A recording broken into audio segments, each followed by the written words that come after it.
Olá, seja muito bem-vindo ao canal Teologar 7, um ponto de encontro onde nós dialogamos com o texto bíblico sobre teologia.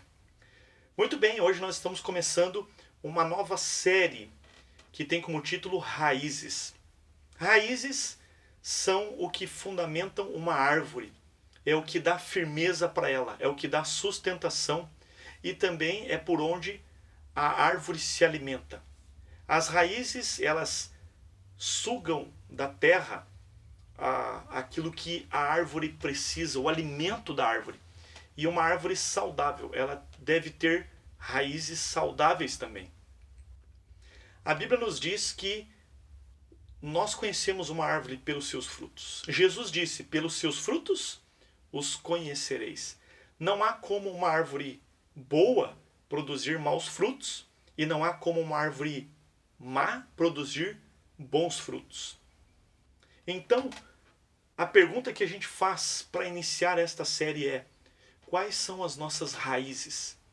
Em que nós estamos fundamentados?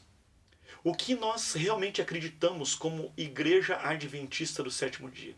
Quais são as nossas crenças? Bem, a partir de hoje nós vamos entrar então neste tópico e nós vamos procurar entender o que nós realmente acreditamos, quais são as nossas crenças, quais são os nossos fundamentos. E hoje não poderia ser diferente, o primeiro vídeo desta série irá falar sobre a Bíblia, a Palavra de Deus. A crença número 1 da Igreja Adventista do Sétimo Dia diz que a Bíblia é a Palavra de Deus e ela é a nossa única regra de fé e prática.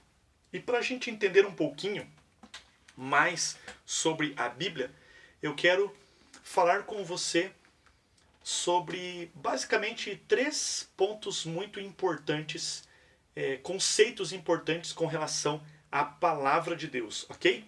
E eu quero começar lendo com você a carta aos Hebreus. Se você puder acompanhar com a gente, ou então tome nota desses textos para que você possa ler aí em algum momento, ok? Hebreus, capítulo 1, verso 1 e 2, diz o seguinte: havendo Deus outrora falado muitas vezes, de muitas maneiras aos pais pelos profetas, nestes últimos dias nos falou pelo Filho, a quem constituiu o herdeiro de todas as coisas, pelo qual também fez o universo. Bem, o primeiro conceito que eu gostaria de falar é sobre revelação. A Bíblia é a revelação de Deus. E se você procurar a palavra revelação em qualquer idioma, vai significar basicamente a mesma coisa. A palavra revelação significa retirar o véu, descobrir aquilo que estava escondido, trazer à luz coisas que estavam encobertas. E este é o primeiro conceito importante. Revelação. A Bíblia é a revelação de Deus, ok? E sendo assim, nós precisamos entender que a revelação de Deus, ela traz à luz coisas que são extremamente importantes para nós e que nós não conseguiríamos conhecer se Deus não as revelasse. Mas em se tratando de revelação, nós precisamos entender também que a revelação de Deus, a palavra de Deus, ela possui basicamente 2 propósitos, ok? Nós poderíamos também enumerar outros, mas basicamente e na sua essência, a Bíblia tem 2 propósitos. A revelação de Deus possui 2 propósitos. A primeira é revelar a pessoa de Jesus Cristo. Em João capítulo 5, verso 39, Jesus disse: examinais as Escrituras, porque julgais ter nelas a vida eterna, e são elas mesmas que testificam de mim. Bem, quando Jesus falou esta frase, não havia ainda o Novo Testamento escrito. Então a Escritura que ele estava se referindo era aquilo que nós conhecemos como o Antigo Testamento. E ele diz que até mesmo o Antigo Testamento dá evidência dele, aponta para ele, revela sobre ele, testifica, testemunha sobre ele. Então, a Bíblia Tanto o Antigo como o Novo Testamento tem por objetivo revelar quem é Jesus. Revelar o plano da salvação para nós. Como Deus, o Pai, Jesus e o Espírito Santo estão unidos em prol da salvação do ser humano. Esta é o primeiro propósito da Bíblia. O segundo propósito é revelar o meio pelo qual nós podemos ser salvos. Ok? Então, revela Deus e o seu plano para nós. E o segundo propósito, revela como nós podemos alcançar a salvação. Bem, se não fosse pela Bíblia, nós não conseguiríamos entender, nem mesmo saberíamos que existe um plano de salvação e que nós realmente precisamos ser salvos de alguma coisa. Então, a revelação de Deus, ela tem esses dois propósitos. E é preciso também entender que a revelação de Deus, ela não é uma revelação total sobre Deus. Quando nós vamos à Bíblia, nós conhecemos Deus, nós conseguimos ver Deus, conseguimos ver Jesus na palavra, e Jesus é a maior revelação de quem é Deus. Tanto é que ele diz, quem vê a mim vê ao Pai. Então, olhando para Jesus, olhando para os seus atos, como ele tratava as pessoas, nós entendemos quem é Deus, quem é a divindade como um todo. Então, não é uma revelação completa, mas ela é uma revelação parcial. Nem tudo nós vamos saber e entender de Deus. Nem tudo. Existem coisas que ainda estão encobertas para a gente sobre Deus. E quando nós chegarmos no novo céu e na nova terra, nós vamos viver a eternidade. Nós vamos passar a eternidade estudando o caráter de Deus, estudando quem é Ele. Por quê? Porque sempre nós teremos algo para aprender sobre Deus. Ele é muito mais do que aquilo que a Bíblia nos revela. Mas aquilo que a Bíblia nos revela é importante para a nossa salvação. Ok? E aqui a gente já entra no outro ponto. A revelação de Deus, ela também é progressiva. Nós não temos todas as respostas, porque ela tem uma revelação parcial, ela diz respeito à nossa salvação. Então, nem tudo nós vamos saber. Por exemplo, por que surgiu o mal? Como surgiu o mal no coração de um anjo que era perfeito? Bem, nós não entendemos isso. E talvez nunca vamos entender. Mas aquilo que diz respeito à nossa salvação, isso pode ser compreendido através do estudo da Bíblia. Mas essa revelação também ela é progressiva. A mensagem ela foi sendo dada, ela foi sendo revelada gradativamente, de acordo com a capacidade de entendimento da audiência. Ok? Então, agora, uma revelação ela não anula a outra. A gente percebe quando a gente olha para a Bíblia que Deus tolerava algumas práticas, algumas determinadas ações de algumas pessoas. E a gente pensa, poxa, mas ele tolerou isso, então está certo? Não, não está certo, porque a gente tem um mandamento muito específico depois. Porque é uma revelação progressiva, é conforme a maturidade da audiência. Então, algumas coisas Deus tolerava pela imaturidade espiritual do povo. Mas à medida que os anos vão passando, que as eras vão passando, o ser humano vai tendo mais capacidade, mais maturidade, mais compreensão.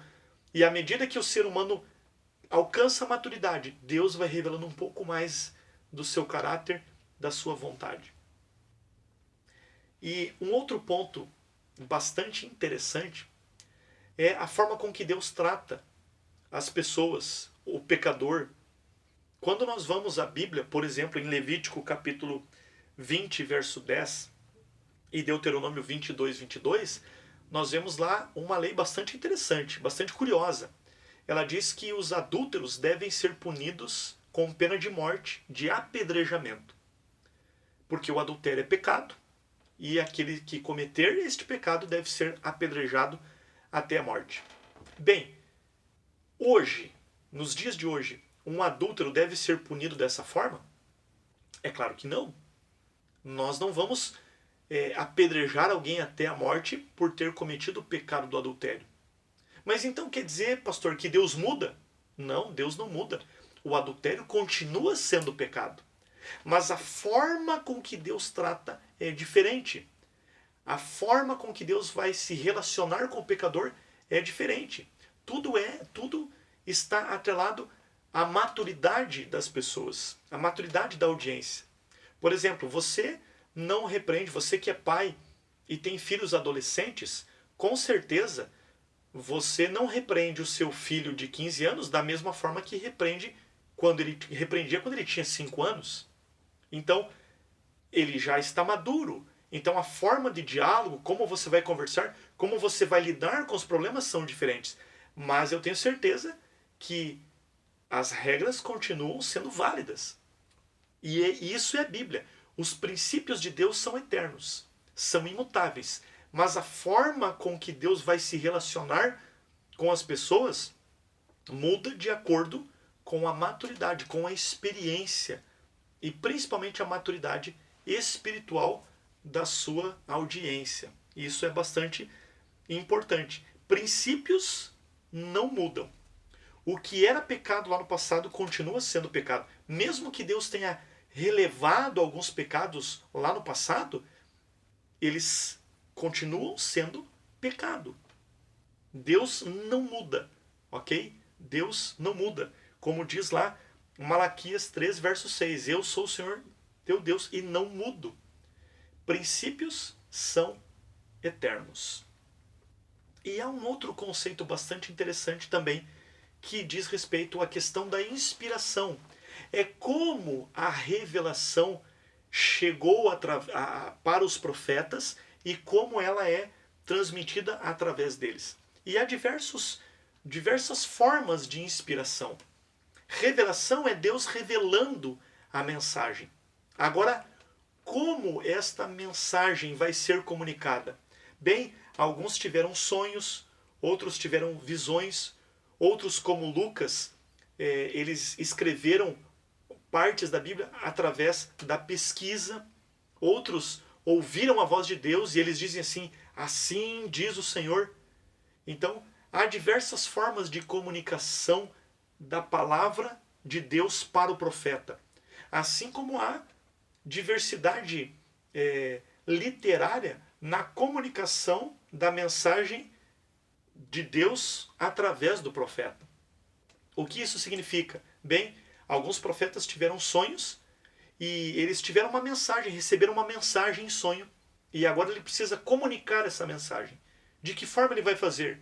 Bem, alguns escolheram escrever um poema, um cântico, um salmo, uma poesia. Então, esta é uma forma. A revelação ele recebeu e agora ele vai escrever através da poesia, ou através de uma música, como o livro dos Salmos. Mas há outros que receberam uma visão, um sonho, mas ao invés de escrever um poema, eles escreveram um texto narrativo, ou então um texto profético com muitos símbolos, com muitos enigmas. Mas uma coisa é certa. Quando nós vamos lá em 2 Timóteo, eu quero convidar você para ler o texto. Se você puder, acompanhe a leitura. Se não, você pelo menos tome nota para poder ler num outro momento. Lá em 2 Timóteo, segunda carta de Paulo a Timóteo, no capítulo 3, diz o verso 16: toda a escritura é inspirada por Deus e útil para o ensino, para a repreensão, para a correção e para a educação na justiça. E o verso 17: a fim de que o homem de Deus seja perfeito e perfeitamente habilitado para toda boa obra. Então veja, a Bíblia, toda a Bíblia é a revelação de Deus, ok? Aqui nós temos a revelação de Deus. Deus comunicou a sua mensagem. E Deus, ele atuou não só na comunicação, mas no meio pelo qual isso seria comunicado para nós hoje também. Toda a Escritura é inspirada. Deus falou com o profeta e fez o profeta falar para a gente, se comunicar com a gente. E todo este processo é dirigido por Deus. E não há diferença, não existe graus de inspiração. Alguns chegam a dizer que, por exemplo, o Pentateuco, os 5 primeiros livros de Moisés, eles são mais inspirados que o resto da Bíblia. Porque, em teoria, Deus estava conversando com Moisés e Deus estava revisando ao vivo o texto. Bem, isso não existe. Isso é ilusão da cabeça, é criação da cabeça das pessoas. Toda a Bíblia é inspirada. Não existe diferentes níveis ou graus de inspiração. Deus se comunicou, Deus falou, Deus guiou o processo de escrita.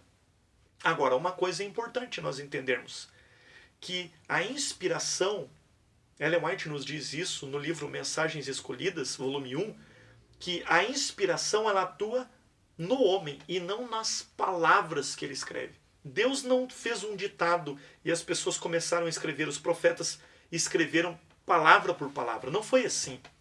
Eles tiveram uma visão, eles tiveram um sonho, ou ouviram a voz de Deus, e depois eles vão escrever. E aí Ellen White diz, no livro Mensagens Escolhidas, volume 1, na página 20, ela diz assim: a Bíblia não nos é dada em elevada linguagem sobre-humana. Na página 22, ela diz: o Senhor fala aos seres humanos em linguagem imperfeita. E alguns, talvez, ouvindo isso, pode até tomar um susto. Mas como assim? Quer dizer que a linguagem da Bíblia é imperfeita? É claro que é imperfeita. A linguagem da Bíblia é a linguagem humana. A mensagem de Deus é perfeita. Mas a linguagem pela qual essa mensagem foi transmitida é imperfeita. Alguns dizem que a Bíblia é a palavra de Deus com o sotaque humano. Eu prefiro dizer que a Bíblia é a palavra de Deus em linguagem humana. E como a linguagem humana ela é imperfeita, a Bíblia ela também é imperfeita na sua linguagem. Porém, ela é completamente perfeita na sua mensagem e na sua teologia. Nós temos alguns erros, alguns equívocos de alguns profetas na Bíblia, mas isso não influencia na teologia ou não diminui a autoridade da Bíblia. Nós temos alguns erros geográficos, nós temos alguns erros biológicos e nós temos até mesmo alguns erros de citações. Por exemplo, um profeta que disse, olha, assim como falou, por exemplo, né, assim como falou Isaías, e aí ele escreve o texto. Só que daí quando você vai ver, não foi Isaías, foi Joel que falou, por exemplo.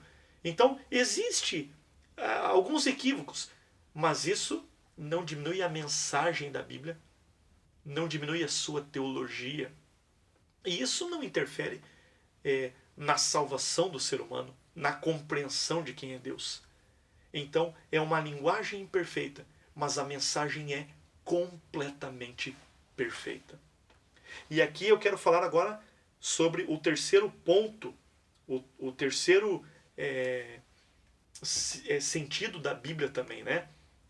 O conceito, o terceiro conceito importante sobre a Bíblia, que é a iluminação, ok? Iluminação. Eu quero ler com vocês o Evangelho de João, só que agora, capítulo 14, verso 26. Olha só, isso são palavras de Jesus. João capítulo 14, verso 26. Diz assim: mas o Consolador, o Espírito Santo, a quem o Pai enviará em meu nome, esse vos ensinará todas as coisas e vos fará lembrar de tudo o que tenho dito. Então, Jesus está dizendo que um dos objetivos do Espírito Santo é nos trazer à mente aquilo que foi dito por Jesus. É fazer compreender a Bíblia. E aqui há o terceiro conceito, que é o conceito de iluminação. Quando nós vamos estudar a Bíblia, nós devemos pedir por iluminação. Senhor, que tu me ilumine, que o Senhor ilumine a minha mente para eu compreender a tua vontade. Algumas pessoas dizem assim, que o pregador desta manhã seja inspirado. Na verdade, talvez o termo melhor seria que o pregador desta ocasião, deste dia, seja iluminado. Porque a Bíblia foi inspirada. Nós não precisamos hoje ser inspirados para entender a Bíblia, mas nós precisamos ser iluminados pelo Espírito Santo. A Bíblia foi inspirada e nós somos iluminados pelo Espírito Santo e assim nós conseguimos entender melhor a Bíblia e a sua mensagem. Então, eu quero concluir aqui, vamos relembrar um pouquinho daquilo que nós falamos. A Bíblia é a palavra de Deus. Ela não contém a palavra de Deus. Ela não é a palavra de Deus em partes. A Bíblia é a palavra de Deus. Ela é a revelação de Deus. Deus revelou a sua mensagem. Deus também inspirou os profetas, ok? Deus inspirou esse processo de como a escritura foi feita, como o texto foi redigido e como ele chegou até nós, também foi guiado por Deus. E nós devemos pedir por iluminação. Devemos nos aproximar da Bíblia e clamar que o mesmo Espírito que inspirou os profetas, que atuou na revelação e no processo de inspiração, que ele também guie a nossa mente para que a gente consiga compreender o texto bíblico. E eu quero dar aqui para você algumas dicas de como você deve estudar a Bíblia. Umas dicas de estudo, ok? Primeira, ore sempre antes e depois de estudar a Bíblia. Ore antes para que você entenda. Peça a iluminação de Deus, peça a direção de Deus. E depois de estudar, ore para que o Espírito te dê poder para praticar aquilo que você entendeu e fé para você aceitar aquilo que você não conseguiu entender, que você às vezes até não consegue explicar, não vê muito sentido e você fica, puxa, mas é isso que Deus quer mesmo? Peça para que Deus te dê fé, para que você coloque em prática a sua palavra. Segunda dica, leia mais de uma tradução. Hoje nós temos a Bíblia, a versão Almeida Revista Atualizada, que é a mais conhecida, provavelmente é a versão que você tem na sua casa. Mas nós temos outras boas versões também, como por exemplo, a Nova Versão Internacional, a Bíblia de Jerusalém, a Nova Versão Transformadora. Então, quando você não entender um texto, um verso, leia numa outra tradução. É bem possível que você vai conseguir entender melhor esse texto. Depois, verso 3, procure estudar o contexto. Perguntas que a gente deveria fazer para a Bíblia. Quem escreveu esse texto que eu estou lendo? Onde ele escreveu? Quando ele escreveu? Para quem era esta carta? Entende? Qual é o contexto disso tudo? Uma outra pergunta muito importante. Aquilo que eu entendo hoje, era possível que o leitor original, o primeiro leitor do texto, entendesse? Se não era possível, então significa que a minha interpretação não está correta, ou não está 100% correta. Posso dar um exemplo? Pensa só comigo.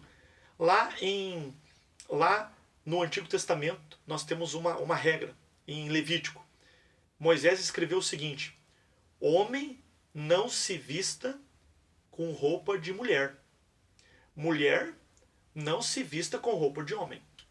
E aí então você lê o texto e de forma muito sincera você chega à seguinte conclusão: homem deve usar calça, mulher deve usar saia. É isso que o texto está dizendo, certo? Claro que não. Não é isso que o texto está dizendo. Essa é uma interpretação equivocada. Por que nós sabemos que essa é uma interpretação equivocada? Bem, porque quando Moisés escreveu esse texto há mais de 3.000 anos atrás, não existia nem calça, nem saia. Então ele não pode estar falando sobre calça e saia. Você está entendendo? Mas há um princípio ali. Há um princípio. Qual é o princípio? E é isso que é importante. Nós captarmos o princípio do texto bíblico. E o princípio é: o homem não pode se travestir. Ele não pode se vestir querendo parecer uma mulher. E uma mulher não pode se vestir querendo parecer um homem. Este é o princípio do texto. Você consegue perceber a diferença? Este é o princípio por trás do texto. Uma outra dica: leia a Bíblia e anote as palavras. Leia com atenção e anote as palavras e expressões que se repetem e compare as ocorrências.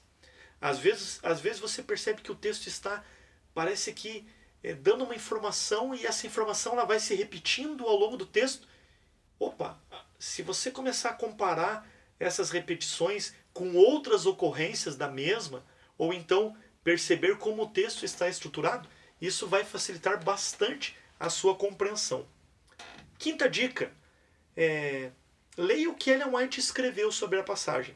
Ellen White não escreveu tudo sobre tudo na Bíblia, mas com certeza aquilo que ela escreveu vai te ajudar a ampliar a sua visão bíblica. Um exemplo, quando nós lemos a Bíblia sobre o dilúvio, nós imaginamos que o dilúvio era apenas a água caindo do céu. Mas Ellen White nos diz que a água caía como se fossem cachoeiras. Era muita água. E a terra também se abriu e vertia água como um poço artesiano, levantando grandes pedras. Então, quando a gente lê a Bíblia, a gente tem uma visão. E é uma visão perfeita. Nós não precisamos de Ellen White para entendermos a Bíblia. Mas quando nós lemos Ellen White, nós conseguimos ter uma visão maior, uma visão melhorada. E algumas curiosidades muito interessantes sobre o texto bíblico. Então, leia. Leia aquilo que Ellen White também escreveu sobre a Bíblia. Sexta dica. Leia também bons comentários bíblicos. Ok? Sendo possível, estude também as línguas originais. O grego, o hebraico principalmente. Ou pelo menos tenha um bom dicionário teológico. Às vezes uma determinada palavra ela foi traduzida, mas quando você pega um dicionário teológico, você percebe que existem outras possibilidades também e a sua visão sobre aquele assunto aumenta. Ok? E sétimo, pense biblicamente. Pense biblicamente. Sabe, quando a gente vai para a Bíblia, há muitas pessoas que elas têm uma ideia e elas vão para a Bíblia querendo achar textos e passagens que afirmem aquilo que ela acredita. Mas isso é uma forma extremamente errada de nós estudarmos a Bíblia. Você tem que pensar biblicamente. Você tem que deixar o texto falar com você. Quando você se aproximar da Bíblia, você precisa tirar as suas lentes. Tirar as suas ideias pré-concebidas. Tirar os seus preconceitos e deixar que o texto bíblico fale com você. Não tente colocar coisas na Bíblia. Não tente colocar a sua ideia na Bíblia. Isso é uma forma equivocada e totalmente desonesta com você e com as pessoas que vão ouvir depois aquilo que você estudou. Então, fundamente a sua vida na Bíblia. A primeira crença que nós temos como igreja é de que a Bíblia é a palavra de Deus e ela é a nossa única regra de fé e prática. E aqui eu quero fazer um apelo para você. Sabe, existem muitas teorias, muitas ideologias hoje que estão nos cercando e até mesmo entrando dentro das comunidades cristãs. E essas filosofias não são bíblicas. Há muitas pessoas seduzidas por determinadas ideias, por ideologias de pessoas famosas, até mesmo pessoas que são autoridades, digamos assim. Eu quero que você me entenda bem. Existem autoridades ou pseudo-autoridades que estão falando coisas que não estão baseadas na Bíblia. Mas a nossa única regra de fé e prática é a Bíblia. Não se deixe seduzir por filosofias humanas. Há pessoas seduzidas pelo marxismo, pelo socialismo, por visões progressistas do mundo, enquanto você vai à Bíblia e lê Jesus dizendo: o meu reino não é deste mundo. Há pessoas que estão querendo mudar o mundo. Saiba que Deus não nos chamou para mudarmos o mundo. Mudarmos nesse sentido dessas ideologias. Mas transformar o mundo pela mensagem da cruz, pela mensagem do Evangelho. Então não se deixe seduzir por ideologias. E eu pergunto para você, quais são as suas crenças? Deus é criador? Ou será que você já está mudando de ideia também, achando que Deus pode ter usado o evolucionismo para criar o mundo? E que aquela história de Gênesis 1 e 2 é apenas uma fantasia, uma ilustração do que realmente aconteceu? Não, Deus é o nosso Criador. o que é a família, o que é o casamento, qual é a visão bíblica sobre casamento. Ou então a gente vai deixar seduzir-se por ideologias de feminismo e tantas outras ideologias modernas sobre família. Não, família não é homem e mulher, família pode ser pessoas que se unem. Gente, não é assim. A família é uma instituição sagrada. Ela está na Bíblia, nós vamos estudar melhor sobre esse assunto no decorrer da nossa série. Mas Deus é quem determina as coisas. Não é a visão moderna. Nós estamos em tempos modernos. A Bíblia é o livro mais atual que existe porque ela é a palavra de Deus. E Deus é eterno, assim como a sua palavra. Há pessoas aí com novas ideias sobre o sábado. A Bíblia diz que você não pode trabalhar no sábado, que você deve descansar no sábado. Mas aí vem pessoas trazendo, não, mas há algumas exceções assim. Amigo, ou a Bíblia é a palavra de Deus, ou não é.